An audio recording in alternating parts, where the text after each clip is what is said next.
গত 2 বছর আগে ক্যাশ টাকা দিয়ে মোবাইলটা কিনছি।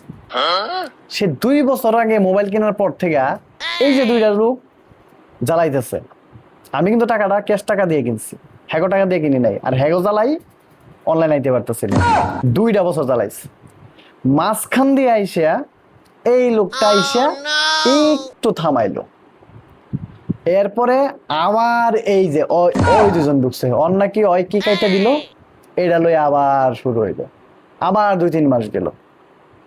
2-3 মাস মানুষের জ্বালাইয়া পুইরা খাইয়া চিন্তাই করিয়া রাখে নাই কিছু।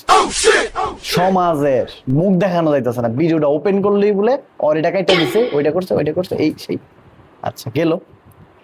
এরপরে ওইটা শেষ হইলো, থামলো কোনো রকম। এরপরে আবার আইলো ওই এই যে দুইজন। ওরে ভাই, গত 2টা মাস ধইরা কি যে শুরু করলো, আরেকজনের সংসার নষ্ট করলো।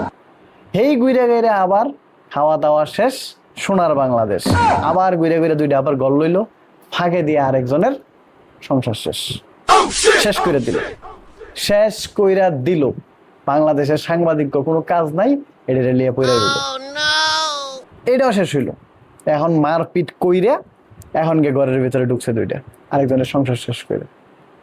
এখন আয় নামছে আবার এই তাইনে এই যে দেখেন তাইনে নামছে। তাইনে মনে করেন যে গেট টেট একবারে এক বেতে বেড়ার লগে রুমে থাইকিয়া ভিডিও কইরা ছবি দিয়া শেষ করে দিতেছে। এই তাইনে দেখেন কি করে, এই যে হ্যাঁ শেষ করে দিতেছে।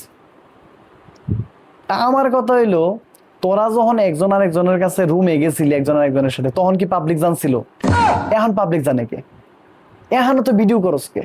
এখনো তো ভিডিও করে সমাজ নষ্ট করস কে? আমরা ক্যাশ টাকা দিয়ে এমবি কিনি, ক্যাশ টাকা দিয়ে ফোন কিনছি। ধারের টাকা দাও তো ফোন কিনি না, যে তোর কাছ থেকে টাকা নিয়ে ধার নিয়ে ফোন কিনছি, এর লেগে তোর এগুলো সামনে আসে। আর কিছু কিছু সাংবাদিক আছে, ইনকামের ভাই অনেক রাস্তা আছে, হ্যাগো পিছনে দৌড়াইয়া নিজের চ্যানেলের 12টা বাজায় না। 2 দিন পরে আপনা করে মানুষ বয়কট করবো।